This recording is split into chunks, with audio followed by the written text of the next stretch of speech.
नमस्कार, मी Rajratna Jondhale. Top news मराठीमध्ये आपलं स्वागत.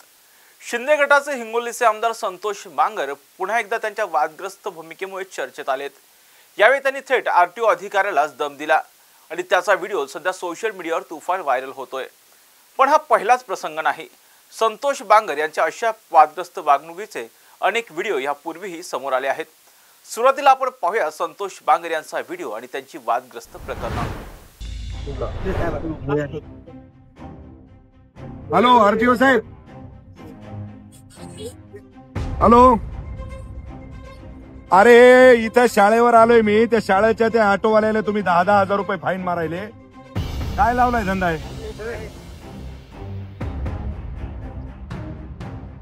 नाही मग उद्या मी शाळा बंद करून टाकतो. जर त्या ऑटोवाल्याला जर तुम्ही 10,000 रुपये तुम्ही फाईन लावत असाल, तुम्हाला काही लाजा शर्मा येता का नाही? हा, ते बिचारे 2-2, 400 रुपये महिन्यानं ते लोक ते ऑटो ते लेकरं आणतात. हा सर, सगळं तुम्ही 10,000 रुपयाची फाईन मारली. नाही पण हे चुकीचं काम करू नका. मी ध्यानात ठेवा, उद्या जर शाळा बंद केल्या तर तुमच्यावर शेकल.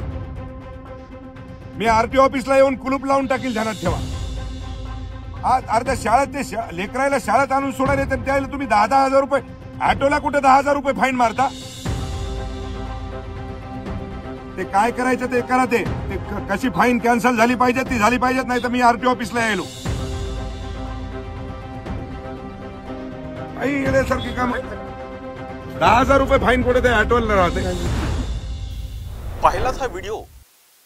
विद्यार्थ्यांना शाळेत घेऊन जाणाऱ्या ऑटोला आरटीओ अधिकाऱ्याने मोठ्या प्रमाणात दंड ठोठावला आणि यानंतर दंड ठोठावलेला ऑटो चालक आमदार संतोष बांगर यांच्याकडे गेला व बांगर यांच्याकडे आरटीओ अधिकाऱ्यांची तक्रार नोंदवली. त्यानंतर आमदार संतोष बांगर यांनी आपल्या आक्रमक शैलीत आरटीओ अधिकाऱ्याची शाळा घेतली. अशा प्रकारे दंड ठोठावणार असाल तर आरटीओ ऑफिसला कुलूप लावून टाकेल असा सज्जड दम त्यांनी आरटीओ अधिकाऱ्याला दिला. सध्या हा व्हिडिओ सोशल मीडियावर तुफान व्हायरल होतोय.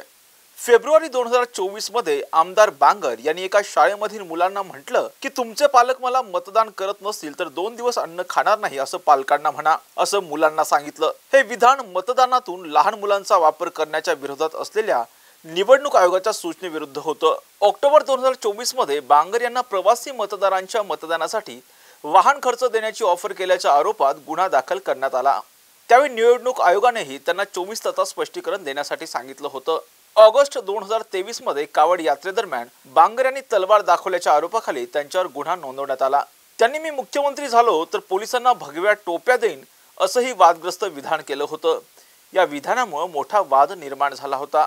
जानेवारी 2024 मध्ये प्राचार्याला मारहाण केल्याप्रकरणीही संतोष बांगर यांच्यावर गुन्हा दाखल करण्यात आला आहे.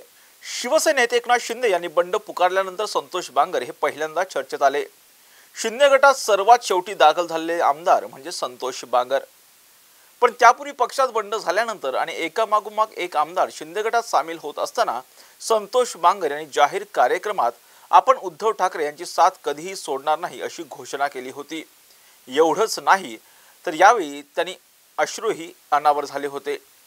त्यावेळी उद्धव ठाकरे यांच्या समर्थनार्थ भाषण करताना ते भावुक झाले. पण यानंतर काही दिवसातच संतोष बांगर शिंदे गटात सामील झाले. यावरून त्यांच्यावर तीव्र शब्दांमध्ये टीकाही झाली होती.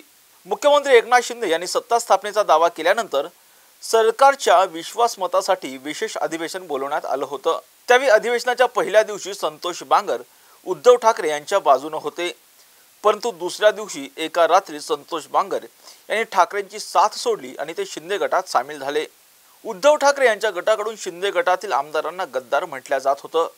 आपल्याला गद्दार म्हणून दाखवावं असं आव्हान संतोष बांगर यांनी दिलं होतं. आपण शिवसैनिक आहोत, आम्हाला कोणी गद्दार म्हणत असेल तर माझ्या शिवसैनिकांनी त्यांच्या कानाखाली आवाज काढण्याचं काम करावं. आम्ही बाळासाहेबांचे कडवट शिवसैनिक आहोत असं बांगर म्हणाले होते. तसेच काही महिन्यांपूर्वी आमदार संतोष बांगर यांनी मध्यान्ह भोजन योजना राबवणाऱ्या संस्थेत जाऊन त्या ठिकाणी पाहणी केली होती. तिथल्या अन्नाची पाहणी केली आणि त्यानंतर अन्नाचा खराब दर्जा असल्याचं सांगत तिथल्या मॅनेजरला शिवीगाळ करत मारहाणही केली होती. त्यांच्या या कृत्याबद्दल अनेकांनी त्यांच्यावर टीकाही केली. 2017 मध्ये संतोष बांगर यांची हिंगोली शिवसेना जिल्हा प्रमुखपदी नियुक्ती करण्यात आली होती. त्यानंतर 2019 मध्ये त्यांनी हिंगोली जिल्ह्यातील कळमनुरी विधानसभा मतदारसंघातून शिवसेनेकडून निवडणूक लढवली आणि त्यांनी वंचित बहुजन आघाडीच्या उमेदवाराचा पराभव करत आमदार म्हणून विधानसभेत धडक मारली। 2024च्या विधानसभा निवडणुकीतही संतोष बांगर शिवसेना शिंदे गटाकडून विजयी झाले, परंतु हेच संतोष बांगर आता सातत्याने वादग्रस्त विधानांमुळे चर्चेत आहेत। आमदार संतोष बांगर हे त्यांच्या वादग्रस्त विधानांमुळे कायम चर्चेत आहेत। आता आरटीओ अधिकाऱ्याला दिलेल्या दम प्रकरणीही ते आता पुन्हा एकदा चर्चेत आलेत। अशाच महत्त्वपूर्ण बातम्यांसाठी पाहत राहा टॉप न्यूज मराठी, आपला महाराष्ट्र, आपली बातमी। घ्या परदेशात भरारी, तेही सर्वसामान्यांना परवडणारी। 1 रुपया भरा आणि थायलंड मध्ये फिरा। सचिन इंटरनॅशनल घेऊन आले आहेत जगातली सर्वात स्वस्त परदेश टूर। पूर्ण 5 दिवसांचं पॅकेज आता फक्त 32,999 रुपयांमध्ये। पॅकेज मध्ये विमान प्रवास, हॉटेल, ब्रेकफास्ट, ट्रान्सपोर्ट आणि प्रेक्षणीय स्थळे। सचिन इंटरनॅशनल 18 वर्षांपासून पर्यटन क्षेत्रातील एक विश्वसनीय नाव। सचिन इंटरनॅशनल सोबत मनसोक्त फिरा। संपर्क 7767989898।